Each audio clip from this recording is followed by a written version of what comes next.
matagutlo, matagadlaw.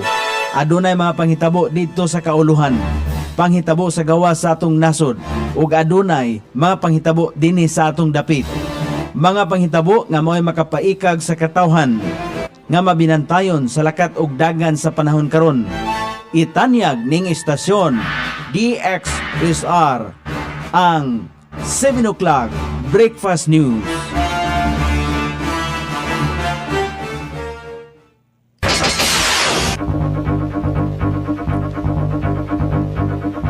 Igala, kumusta? May buntag Iligan, may buntag Mindanao, may buntag Pilipinas. Adang Huwebes karon pitsa 13 ni buwan sa Agosto ning tuiga 2026.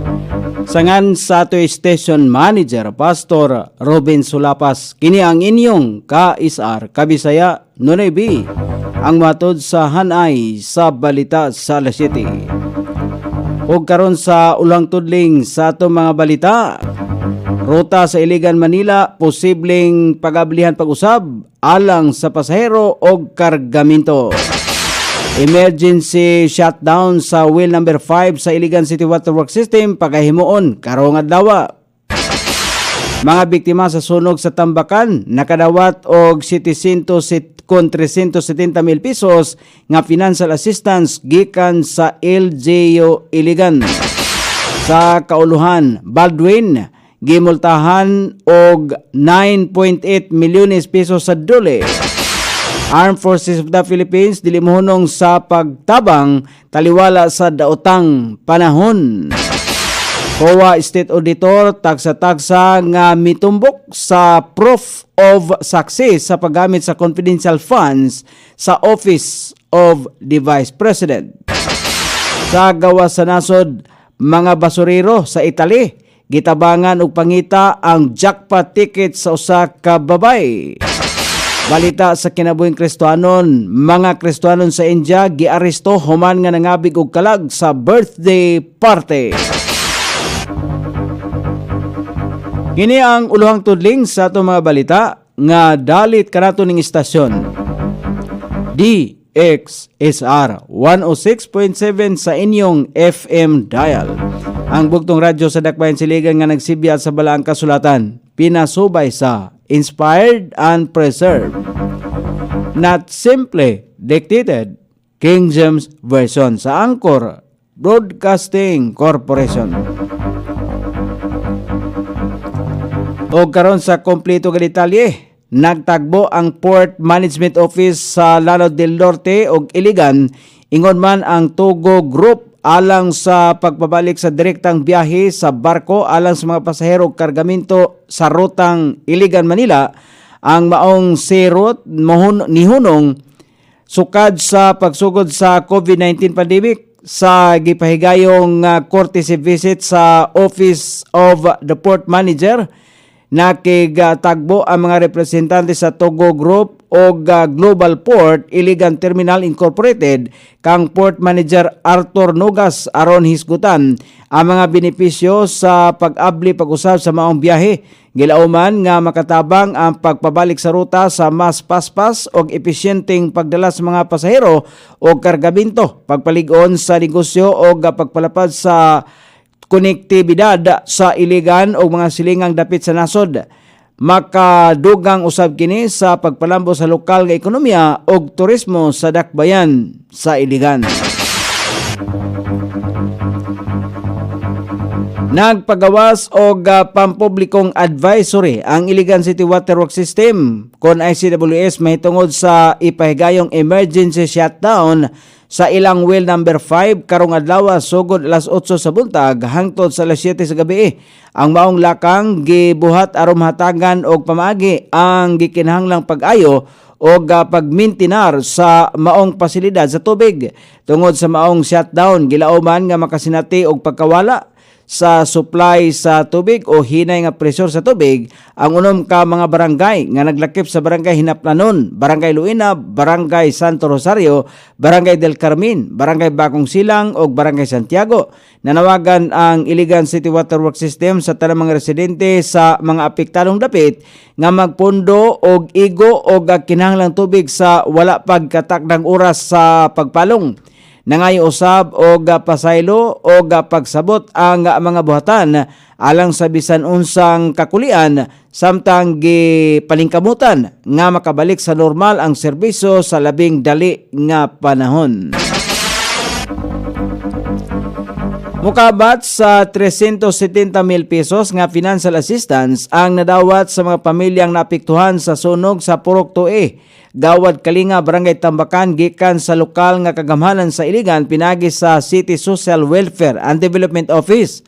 Ang maong cash assistance nga giaprobahan ni City Mayor Frederick Siao base sa final disaster report sa CSWD nga gipagawas aron direkta nga makatabang sa pagpundo og pagpatukod og balik sa mga panimalay nga naguba sa insidente niadtong Mayo 20 ning tuiga 2026. Ubos sa mga pundo nakadawat og 10,000 pesos ang matag usa sa 27 ka mga pamilya nga naugdawan gayod og panimalay, samtang 5,000 pesos ang matag usa ang nadawat sa 8 ka pamilya nga adunay partially damaged nga panimalay.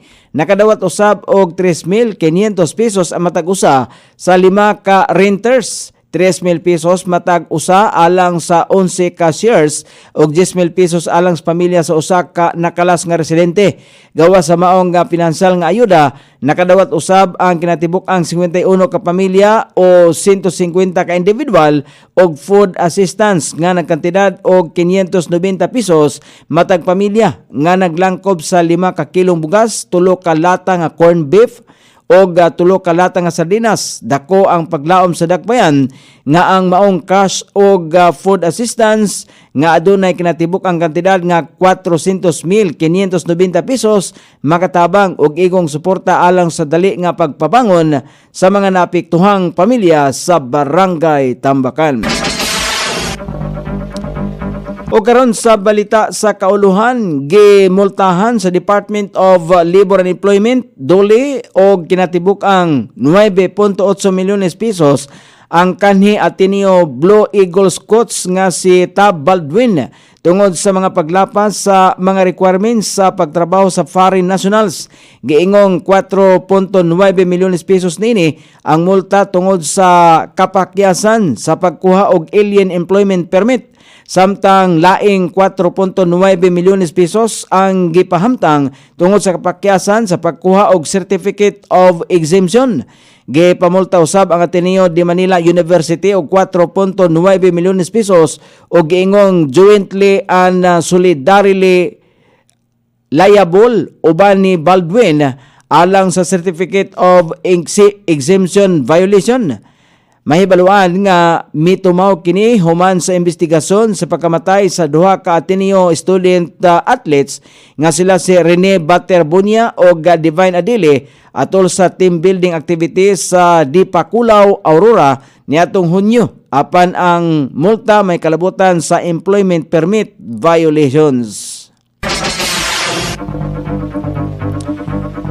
Gikumpirmar sa armadong kusog sa nasod ang pagpakatag sa ilang mga sakop o kagamitan alang sa humanitarian assistance o disaster response sa taliwala sa epekto sa habagat o disturbance sa panahon.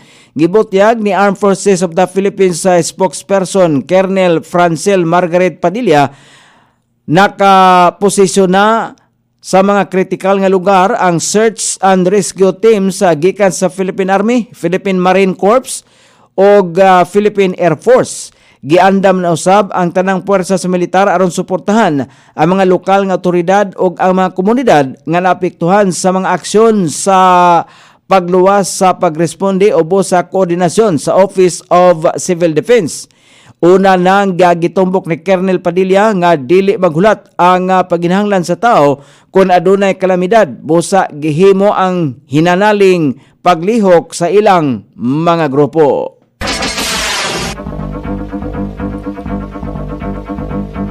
Gipamatud-an sa defense team nga adunay proof of success ang paggamit sa confidential funds ni Vice President Sara Duterte sa ika-15 nga adlaw sa impeachment trial o pinagi sa pag-cross-examine sa State Auditor nga si Silene Del Campo. Gitagsa-tagsa sa pagpaangko ni defense lawyer Christine Ferrer ang husto nga paggamit sa confidential o intelligence funds sa Office of the Vice President.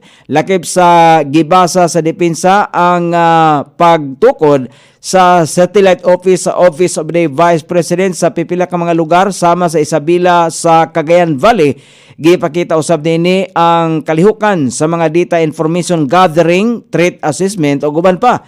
Positibo nga giila sa House Witness nga si Campo nga pipila sa mga nahisgutan nga proyekto sulod sa surveillance activities o mamahimong gamitan sa confidential funds.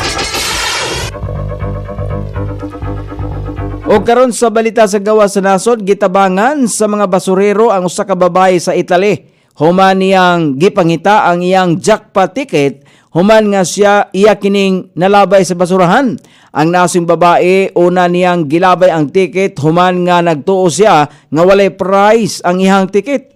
Tungod nini, dali nga nahibaluan sa mga basurero kung asa nga truck diin nalabay ang price ticket. Sa kasamtangan, nakita na ang nasing price ticket nga adunay kantidad nga 1 million euro o 70 milyones pesos.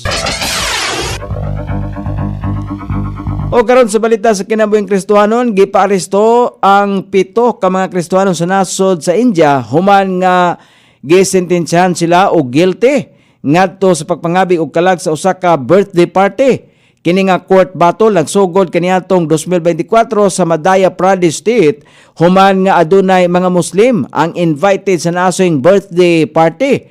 Ang nasing birthday party gitambungan sa usa ka gatos ngadto sa 150 ka mga tawo nga nakadungog og nagpahigayon og panagbangi sa tibok party. Giila usab sa mga Kristohanon nga ang nasing desisyon dili makatarunganon human nga wala gipaminaw sa korte ang ebidensya sa mga giaresto nga mga Kristohanon.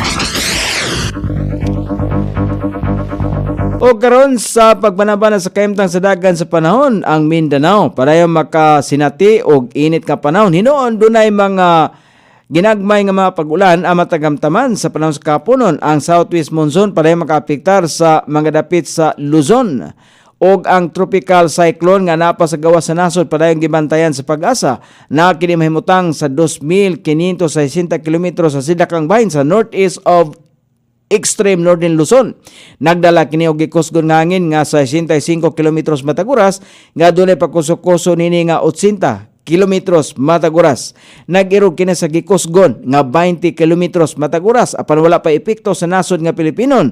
Ang Zambales, Bataan, Metro Manila, Ilocos Region, Cordillera Administrative Region, Cagayan Valley, Calabarzon, Mimaropa, ubang bahin sa Central Luzon, Camarines Norte, Aklan, Antique, Capiz, ubang bahin sa Luzon, Mindanao, ubang bahin sa Visayas ang makasinati gihapon karong adlaw o madag-umon nga kalangitan inubanan sa patak-patak ang mga pagulan, ilabi na sa mga dapit sa kaponon, pagpanalugdog, pagpangilat, kini epekto sa southwest monsoon o localized thunderstorm.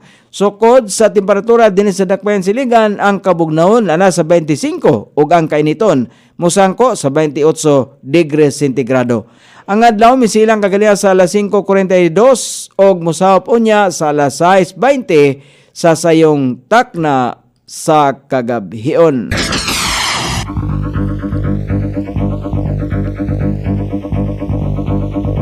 Inyong nabati ang kinatibuk ang hanay sa balita sa alas 7 nga dalit kanato ning istasyon DXSR 106.7 sa inyong FM dial. Ang bugtong radyo sa dakbayan siligan nga nagsibya sa balaang kasulatan, pinasubay sa inspired and preserved, not simply dictated King James Version sa Anchor Broadcasting Corporation. Sangan sa tigsuat sa atong balitang internasyonal ug sa kinabuhing Kristohanon, Pete Jan sa balita lokal, Coney Island. Sa ato station manager Pastor Ruben Sulapas. Kini ang inyong ka-isar kabisaya Nunay B. Magpasalamat og wingon, Mayong buntag, Iligan.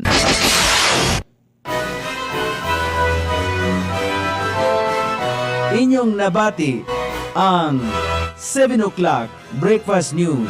Hangtod na usab og mga lawa sa samang takna o sa samang istasyon. Daghang salamat sa iyong pagpaminaw og maayong buntag.